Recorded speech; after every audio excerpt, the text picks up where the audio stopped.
Para saudara dan saudari yang Tuhan cintai, selamat pagi dan selamat bertemu lagi dalam Renungan Harian edisi hari Jumat tanggal 3 Juli 2020. Hari ini gereja merayakan Pesta Santo Thomas Rasul. Mengawali permenungan kita di pagi hari ini, marilah kita berdoa. Dalam nama Bapa dan Putra dan Roh Kudus. Amin. Allah Bapa yang kekal dan kuasa, kami bergembira pada pesta Santo Thomas Rasulmu yang mengimani putramu sebagai Allah. Semoga kami senantiasa dilindungi olehnya dan kelak memperoleh kehidupan bahagia karena percaya akan nama Yesus Kristus putramu, Tuhan dan pengantara kami yang bersama di Engkau dalam persatuan Roh Kudus, hidup dan berkuasa Allah sepanjang segala masa. Amin. Para saudara dan saudari yang Tuhan cintai, sabda Tuhan yang hendak kita dengar dan renungkan bersama pada pesta Santo Thomas Rasul ini diambil dari Injil Yohanes pasal 20 ayat 24 sampai 29. Tuhan sertamu. Inilah Injil Tuhan kita Yesus Kristus menurut Santo Yohanes. Pada hari Minggu Paskah, ketika Yesus menampakkan diri kepada murid-muridnya, Thomas, seorang dari ke-12 murid yang juga disebut Didimus, tidak ada bersama-sama mereka.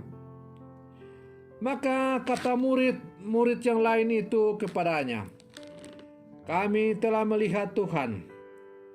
Tetapi Thomas berkata kepada mereka, "Sebelum aku melihat bekas paku pada tangannya, dan sebelum aku mencucukkan jariku ke dalam bekas paku itu, dan mencucukkan tanganku ke dalam lambungnya, aku sama sekali tidak akan percaya."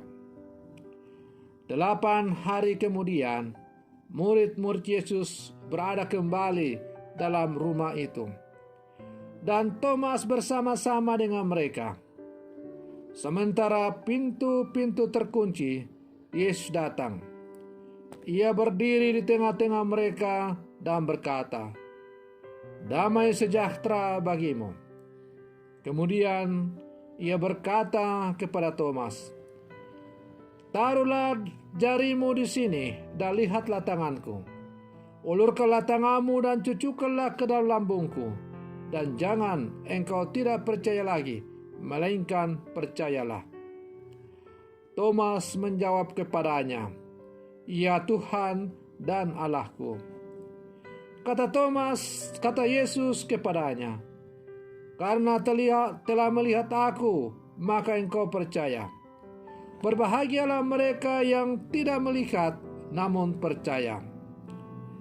Demikianlah Injil Tuhan.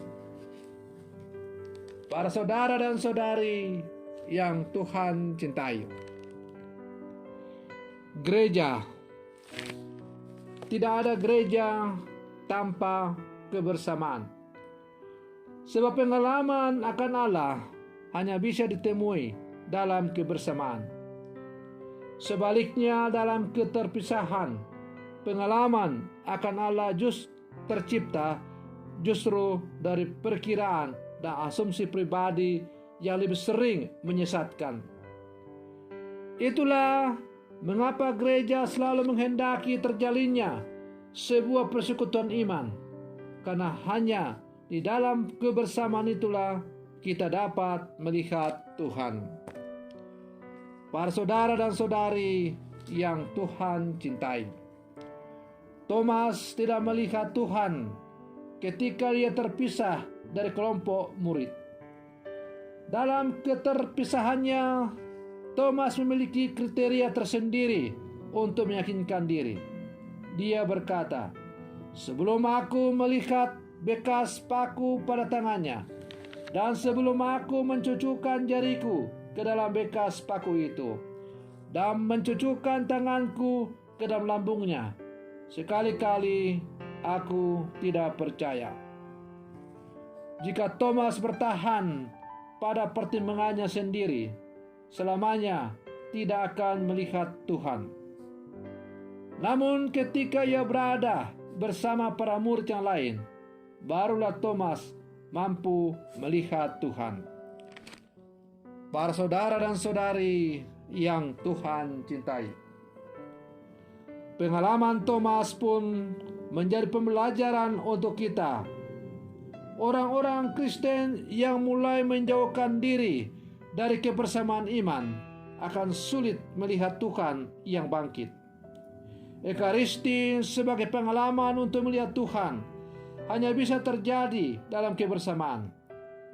Demikian pula dalam kehidupan berkeluarga. Banyak keluarga yang tidak mampu melihat dan mengalami Tuhan karena setiap individu di dalamnya berjalan sendiri.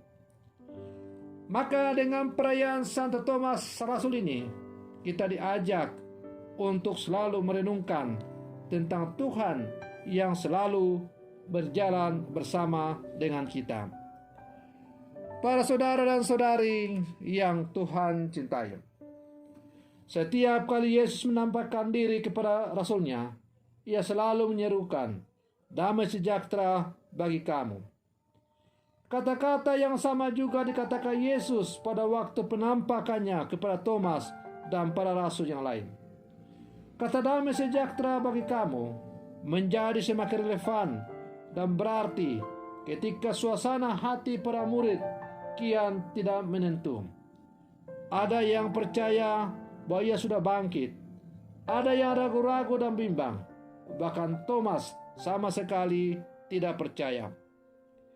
Damai sejahtera menjadi salah satu situasi dan suasana yang paling dicari oleh masyarakat dunia sekarang ini, karena semakin sulit dialami baik secara perorangan maupun komunal. Bahkan orang bisa membayar mahal untuk mengalami kedamaian hati. Berbagai bentuk dan cara jujur bisa bagaimana kita berjuang agar kita bisa mengalami damai sejahtera adalah dengan semakin mendekatkan diri kepada Tuhan. Hanya dengan selalu mengandalkan Tuhan dalam seluruh perjalanan hidup kita, maka kita akan bisa mengalami damai sejahtera yang ditawarkan oleh Tuhan. Para saudara dan saudari yang Tuhan cintai, iman tidak dapat dibuktikan, atau iman selamanya tidak dapat dibuktikan seperti ilmu pasti. Iman hanya bisa ditangkap dengan kacamata iman, dan supaya kacamata iman kita itu bisa menangkap Tuhan yang sungguh nyata, hadir dan telah bangkit itu, kita harus memiliki kedalaman iman yang sungguh-sungguh. Thomas menuntut bukti, baru dia percaya.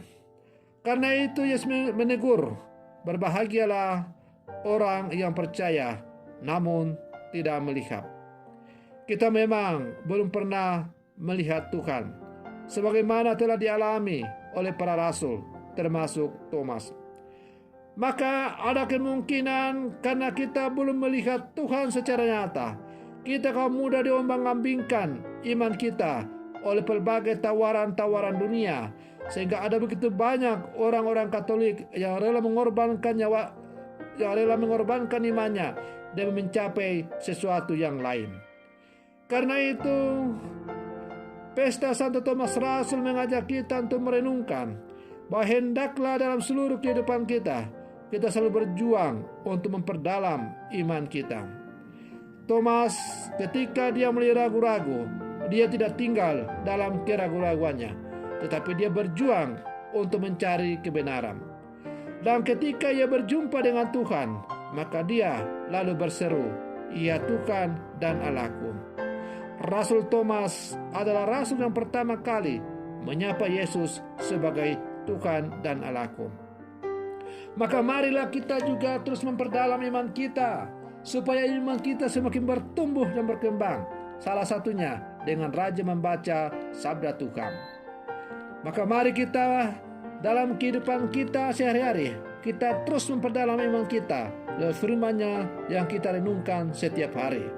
Mudah-mudahan kita sebagai murid-murid Yesus yang hidup zaman sekarang, iman kita semakin tangguh meskipun diombang-ambingkan oleh berbagai tawaran-tawaran dunia. Semoga permenungan saya ini semakin menghantar kita untuk menjadi orang-orang Katolik yang sejati di zaman sekarang ini. Semoga demikian. Selamat pagi. Tuhan Yesus memberkati.